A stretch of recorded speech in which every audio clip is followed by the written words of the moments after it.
Namaskar and welcome to this exciting new show session of Sattology, debunking mythology with a very prominent guest. Now, this particular guest has been spreading Sanatan Dharma in his own way to the American audience, and he is one of the largest Holi festivals. He organizes the largest Holi festival in the Western world. You must have seen many videos of Holi celebrated in Utah Krishnas. So I have the main organizer, and the main brain behind that festival. So without delay, let us welcome Caru Das. Thank you. Hare Krishna. Okay. Hare Krishna. Namaskar. So Charu Prabhu, you have really enlivened so many people on this planet with your videos. And I think practically everyone uses a clipping of that video somewhere in the world to show that how Sanatan Dharma is so widely accepted by the American audience. Can you tell us a little bit about yourself and how you got inspired to do that kind of festival? Something ironic to start out with. I've seen Indian tourist commercials in advertisements produced and paid for by the Indian Tourist Bureau to encourage people to travel to India during the time of Holi. And by way of inducement and attracting them, the video is a video of our festival colors in Spanish Fork, Utah, and that's being used to attract people to go to India on a tourist vacation for Holi. So you're right. Everybody, we've been doing Holi for, I think, 25 years here. We started out just with 7 people, 2 BYU students, 3 Indians, and a couple of devotees, and we happened to be indoors. We were kind of going up to people and say, "Would you mind if we just smear a little color in your face?" And they think about it and say, "Okay." And so we're doing this very restrainedly in the temple room. And one of our members arrived a little late. His name is Yogi Shah, Gujarati fellow. He walks in the door and he looks at me holding a plate with a little heap of colors on it, and I'm facing a BYU student, and he doesn't ask permission, he doesn't observe any protocol or etiquette, he just grabs a handful of it and just throws it right in the face of the BYU. So there was a moment where nothing happened there. I'm looking to see how he's going to react. He's like, he doesn't know how to process it. Yogi's there with a big grin on his face. And all of a sudden the BYU student just breaks out laughing, and I start laughing. And then everybody starts throwing Holi inside the room. That was how it started, probably 25 years ago. We never did it inside again because I was cleaning gulal out of the cracks of the floor with a toothbrush for months later. But the interesting thing was every year it would double. Next year we had 15 people, 30 people, 60 people, 120 people, 400 people. So by the time of 2008, 2009, we're getting thousands and thousands of people. And around 2011, our pictures started hitting Flickr and YouTube and all. And then everybody wanted to do Holis. And at first I tried to talk them down because our version of Holi is without drugs, without alcohol, without meat. It's a highly spiritual event, which is not exactly the case in India. Of course, it originates from Krishna and Radha. It has a divine origination, but as it's been exercised and practiced throughout the years, a lot of people take bhang, they take intoxicants. There can be, I'm not saying there is, but there can be an element of rowdyism in some of it. So we just try to take the best of both worlds, have the spirit and the spirit and the spirituality, and keep true to the origin of the event, and at the same time have none of the unwanted elements. And so people started calling me up and asking me, how do we do a Holi, or can we buy gula, or can we buy colors from you? And I tried to talk them out of it. I said, well, we don't want this to be commercialized. We don't want it to be diluted. we want to keep the same spirituality.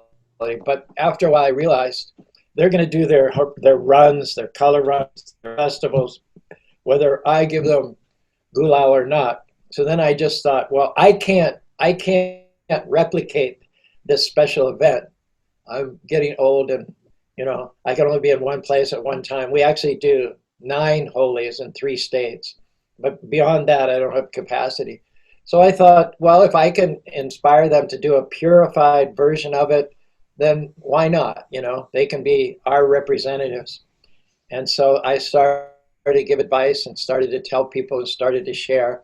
And we actually got off the ground quite a good wholesale business for the colors. We have about 2,000 clients in North America and Canada who buy colors from us regularly.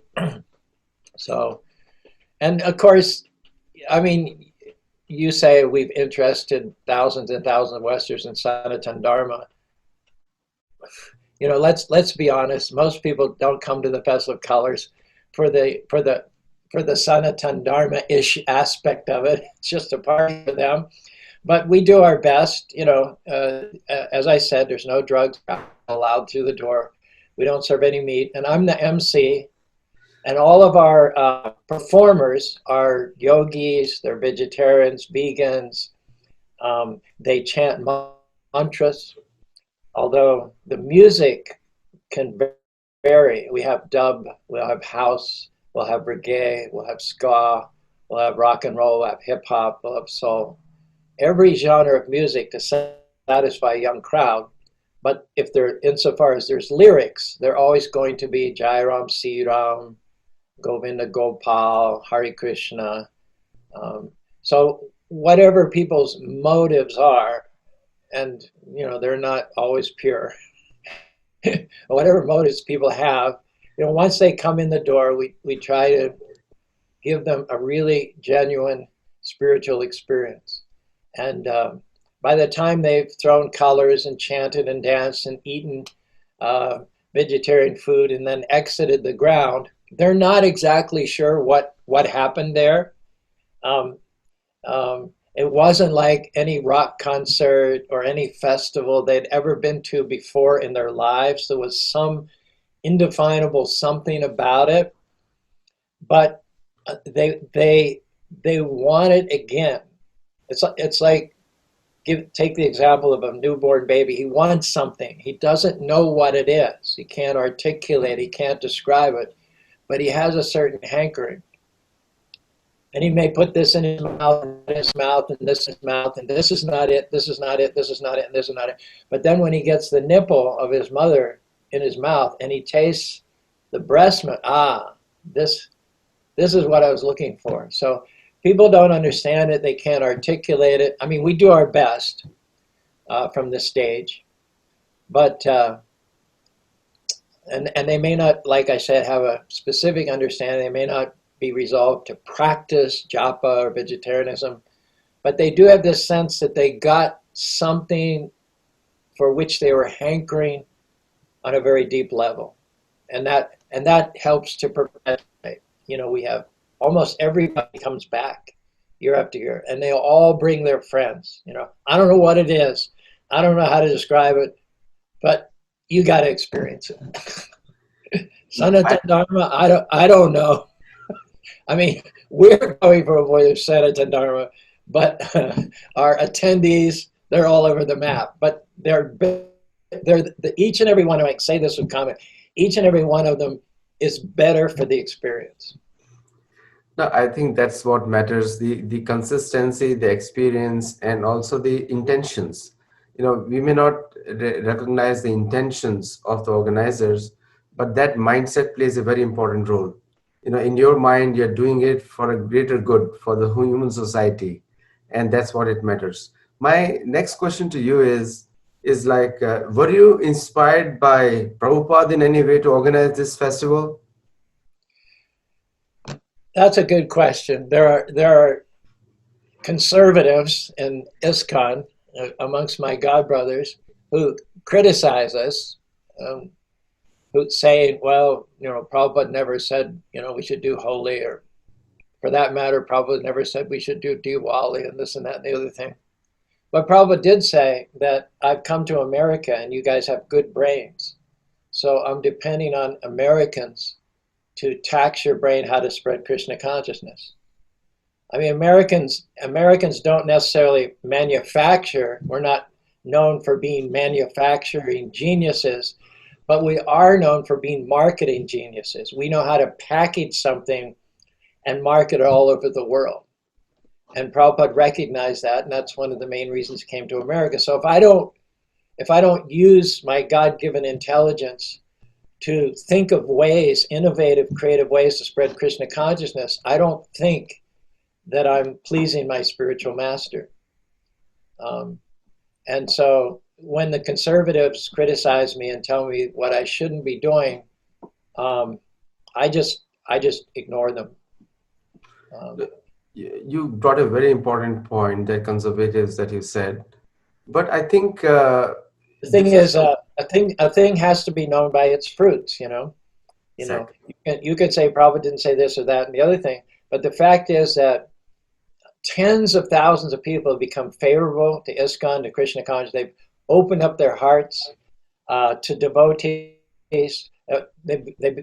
Dozens have become devotees. Tens of thousands of people have become friends of the movement, which means they're more likely to pick up a book in the future. They're more likely to visit a temple. They're more likely to become devotees. If they're in positions of authority in the business world or the political world, they're more likely to use their influence in favor of the devotees. They're much more likely to take up yoga, the practice of chanting mantras. They're much more likely for having the festivals to become a vegan, a vegetarian, to be kinder to their bodies, to be kinder to the animals, to be kinder to the ecology.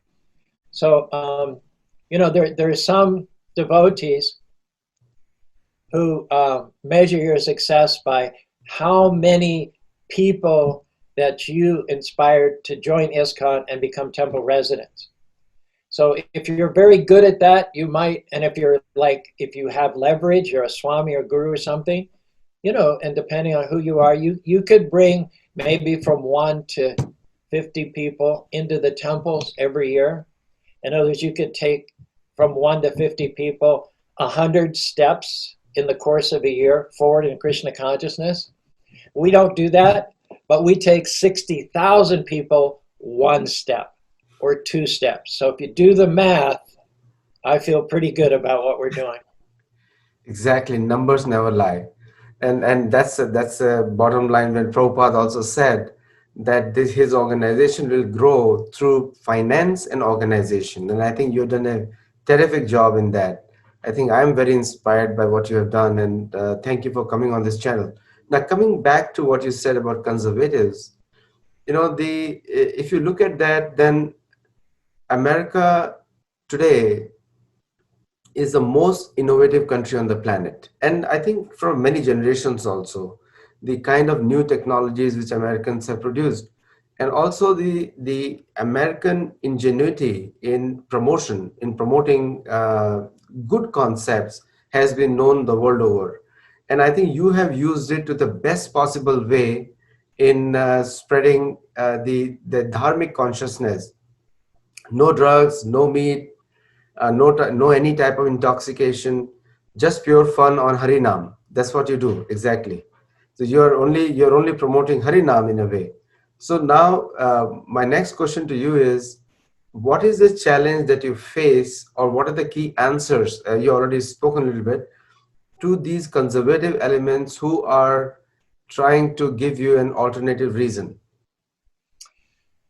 I'm perfectly willing that if amongst tens of thousands of people who attend the festivals and who make some spiritual progress, if there are 1 or 2 among them who want to take it further, I'm perfectly willing to give them over, insofar as I'm able, under the charge of a conservative, because that's a guy who chants 16 rounds of japa a day, a guy who attends a morning program, evening program, he follows the scripture, he's just straight down the middle of the road. So I'm perfectly willing to take someone like that and introduce them to an interested newcomer, someone who has the potential to become a full-time devotee or missionary.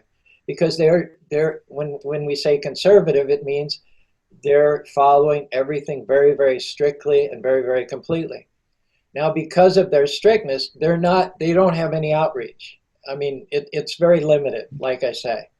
Um, and they don't resonate with people in general. They're going to be on the fringe because uh, if you follow all the principles of Krishna consciousness, it's pretty radical. I mean, not many people can do that. You know, 1 in a million, if that. So the conservatives are not going to, but have much of an outreach, and they're not really going to affect politics, social movements. They're going to be more incestuous in the good sense, you know, internal, monastic, and we need that. We need that. You know, we need every. You know, we need the monastic aspect of it also. We need the conservatives, and I can. You know, I have no problem if I get someone who's interested in chanting 16 rounds a day, attending morning, evening program, going out and distributing books. Yeah, I'll pass them over, you know, to somebody else. It's not what I'm anointed to do. You know, I'm not meant to be like a full-time mentor or guru, but I'm going to go out there and I'm going to churn things up. You know what I'm saying? I'm going to cull through literally hundreds of thousands of people and help to identify those ones who are spiritually inquisitive. And Prabhupada said that very, very few people are irredeemable. I mean, there are bad people out there, and we know how to define them also. We know how to define bad people. Uh, there are principles which are anathema to spirituality, compassion, love, sensitivity. And those practices are eating meat, obviously, is insensitive and cruel. Intoxication is insensitive and cruel to your own body.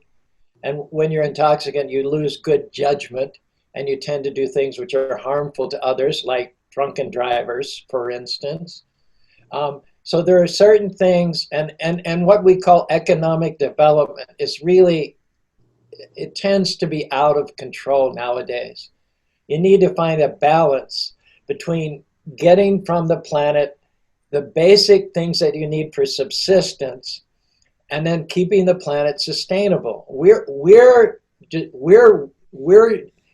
It's like you don't pass still where you live. That's what we're doing. You know, we're ruining the planet that we live on because of unrestricted economic development, okay? And pretty much everybody is caught up in this. But the difference between a good guy and a bad guy is that the bad guy, in spite of all the negatives from a personal and a social and ecological point of view, the bad guys simply want to increase. They want to increase the slaughterhouses. They want to increase industry. They don't have any consideration of the ultimate result of this, of how the planet is becoming unlivable, of how we're passing down insoluble problems to future generations. They're just hell bent on destroying themselves and destroying the planet. It's interesting too because one of the things that we do during festivals, you know, the Ranguli. These are, I'm sure everybody knows that during festive occasions in India, on the pavement, and especially in the entrance of houses, and this is not just India, but Indonesia, Bali, many places in the world, it's a custom to put at the entrance of your home on the pavement a very elaborate mandala, a very elaborate design with different colors. It looks beautiful.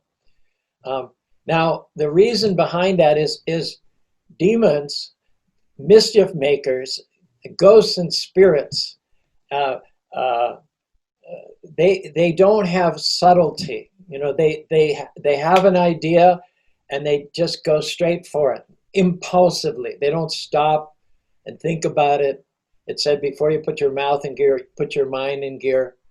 So just being hell-bent and dictated to, tyrannized by the senses and the mind and the emotion People are influenced demonically. They can't negotiate. They can't navigate subtle mazes. You see what I'm saying? They can't take the time and calm down and chill out in order to be able to get through the Ranguli. And that's how people protect their homes from subtle, negative, bad influences. They put the Ranguli because those people they just go, and we see that uh, tendency, we see that proclivity a lot nowadays. It's even encouraged from the top executive position in the government all the way down to the common man. And so a bad person is a person that no matter what evidence is there, no matter what reason is there, they will simply want to increase the slaughterhouses, increase the bars, increase the liquor stores, increase the brothels, and they'll fuel all that. You see, they want karma, they want karma, they want sense gratification. And in order to get unlimited sense gratification, they need unlimited arta, they need unlimited money. So they'll do anything they can. They'll rape, destroy, ravage the earth in order to get money. And then they don't take that money and do anything productive or compassionate or charitable or philanthropic. They may do it as a token, but basically they want money to further indulge their senses and eating meat and intoxication, alcohol. Now, innocent, good people, they may be misled. They may be following such blind leaders because they don't know any better. However, when a devotee approaches them, or when they go to a festival with the right values, or they get a book, they can change because somewhere inside themselves they recognize that we're on the wrong course. We're going in the wrong direction as a culture and as a people. And they're open to, and they're looking for some ways to reel ourselves in, restrain ourselves in, and live a more balanced life with nature and the other creatures with whom we, so they can change. And 99.9% people are in that category. They can change. Very few people refuse to change. And those are bad people, irredeemably bad people. If you want to use the word evil, okay, I'll grant you that. But most people are open, most people are innocent. They're just misled. And so what we try to do through books and literature and prasadam and festivals and all is give people a positive alternative. No, very positive. I think hearing from you is so refreshing for me and my audience, and most of the audience are American students. They, it's such a refreshing thing because what we are seeing in the world today is total chaos, and I can easily understand lolium or greed is the only source of this chaos because that's what is happening, the over exploitation of the planet and the resources. uh, the message that you're passing is so clear and such a positive message. I hope Governor Newsom from California hears this message and tries to do something about California. So now coming back to you, your faith and your mark on your forehead shows tilak, which is very common amongst the Indian audience, and it's such an ironical thing. I am from India, not putting a tilak, and you are from US, American, and you're putting a tilak. So, what is the faith? Where does your faith in Krishna came from in the origin in the first place? It's interesting because one issue that keeps coming up, especially among academics, is that by our doing festival colors and presenting mantras on stage and rap music and hip hop and all, that what we're doing is we're taking advantage of Indian culture. We're guilty of cultural appropriation. And basically, we say like Black Lives Matter, and I couldn't agree with that more. But the thing is, when you focus overly much on any embodied being, black, yellow, red, white, um, you're kind of guilty of what you're criticizing. You see Exactly. what I'm saying? We don't like the police brutality. We don't we. But the thing is, I'm seeing that there's a reverse discrimination occurring now. I'm seeing that, I'm being discriminated just because of the color of my skin. You Exactly. know, my orientation is not just that Black lives matter, not even that human lives matter, but animal lives matter, all lives matter, and I've dedicated my life to that for over 50 years. And I'm seeing some off the wall so-called Black Lives Matter people are now, uh, criticizing me for no reason whatsoever, just because I'm white. You know what I'm saying? So if some people have been criticized just because they're Black, I think the Black Lives Matter movement should take a look at themselves, take inventory, and see if they're not actually doing the same thing in reverse.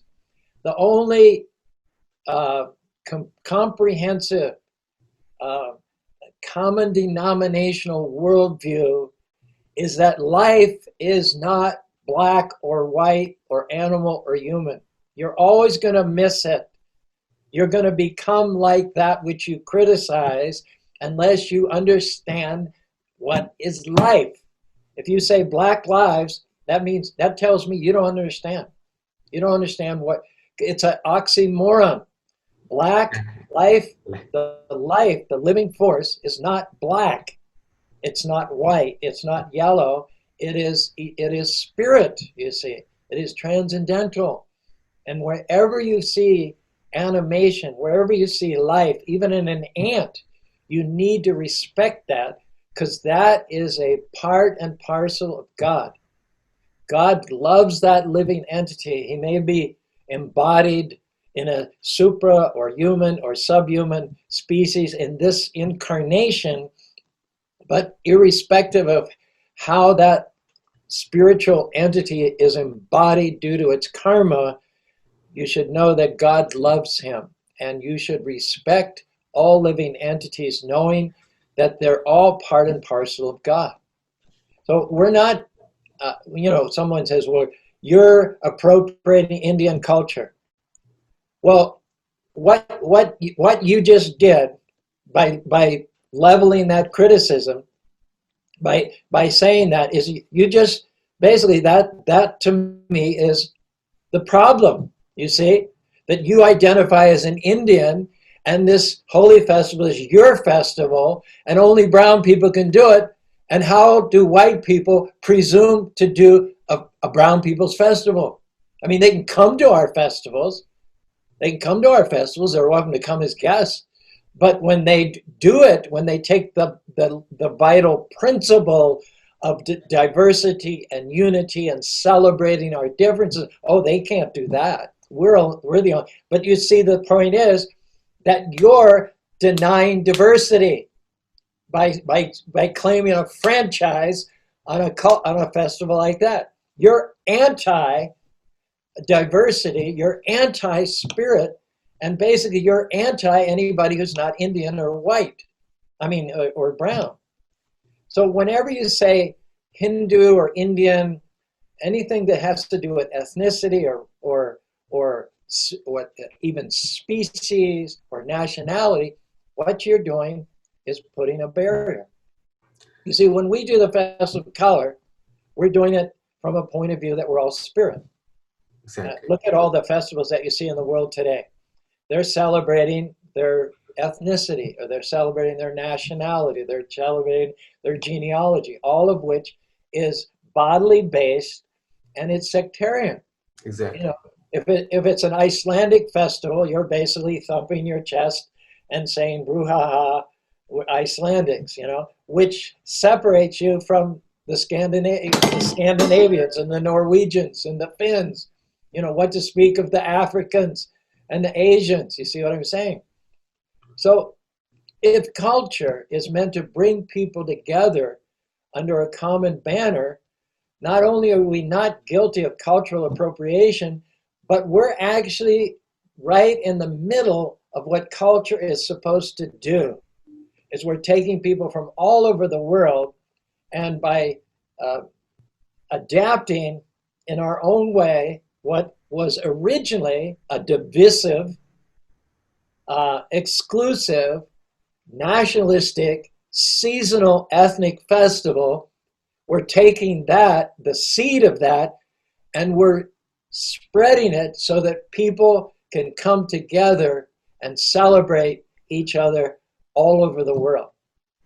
Now, I must tell you one historical incident. When Srila Prabhupada brought Rath Yatra to the West, he was opposed by the Indians, even though he was from that same ethnicity, but he was opposed because and he gave a very fantastic reply. He said, Jagannath is the Lord of the universe, not a Lord of Odisha. He said, he's not Udiyanath, he's Jagannath. So, these kind of questions are always there. And in the Holika festival, in one day prior to the Holi, there is a festival where it is celebrated that how Narsingadev saved Prahlad from the fire. And so that's how it is celebrated. And the next day is the Festival of Colors, which is celebrating Radha and Krishna pastime. Now, coming back to the points, you made such interesting points. Now, we very well know people who are like yourself, you are well versed in Bhagavatam and Bhagavad Gita. The life comes from life.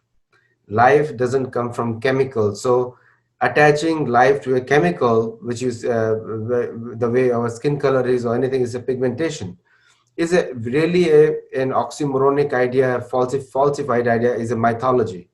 So you touched that very important point, and this will be our last question of this series. We should invite you later on. So what do you tell people on the science of life and the science of soul? Because I think the purpose behind the festival is much deeper than what the festival is, and the festival is very enjoyable. You What kept we the do spirit is very light. our methodology is to teach in a humorous way, interactively. And I'm the master of ceremonies, and so I do this routine where I say, "How many of you out there are male?" And now, there might be hundreds or thousands of you. So the male will raise their hand and say, "Yeah!" How many of you out there are female? Yeah! How many of you are Afro American? Yeah! How many of you are Asian? Yeah! How many of you are Mexican? Yeah! How many of you are Catholic? Yeah! How many of you are Hindu? Yeah! How many of you are Christian? Yeah! How many of you are atheists? Yeah! How many of you are alive? How many of you are alive? I say, that's what we're celebrating here. That's what we're not celebrating your bodily orientation, your gender, your ethnicity, your nationality. And actually, the very fact that they all do a fist pump and go, yay, proves the ignorance that exists out there. They think initially that I'm reinforcing and endorsing this misidentification with body and gender. And so in a sense, every time they say yay, I'm muttering under my breath, gotcha, gotcha. And then when I ask the question, how many of you are alive, they realize what I was doing. They realize where I was going, that I'm bringing them from a deviant mentality to a common denominational mentality. We all, we don't have, we're not all the same body, we're not all the same gender, we don't all have the same last names, we don't have the same conditioning and background, but we are the same in as much as we are alive, we're spiritual beings, we come from the Supreme Spirit, and we have our Dharma, which is to be cognizant of and appreciative of, respectful of, and to honor our Supreme Spiritual Father. So it's a nice kind of interactive way of showing people what is the difference between matter and spirit and how they are meant to see themselves beyond the body. And if they do that, most of the problems, most of the confrontations and clashes will be taken off the table. You are very true. And I think the message that you are conveying through the chanting of the names of Krishna is very universal. It doesn't connect. It is way beyond any historical record. Can I do a quick rap song about the Yes, soul? please. Yes. Okay, so after that little exercise, I say, hey, Color Nation, peeps gathered all together. Doesn't matter your station, doesn't matter the time or the weather. We gather to love one another, share the planet respectfully. We all sisters and brothers celebrate our interdependency, giving out lots of free hugs, tucking each other to our chest. We don't need no drink or drugs to believe that we are the best. You are great beyond measure. Each and every one of you are precious living treasure. Always remember and never forget what you give is what you get. You want love, you got to give love, give love away. It goes on. There's a no, but that's basically.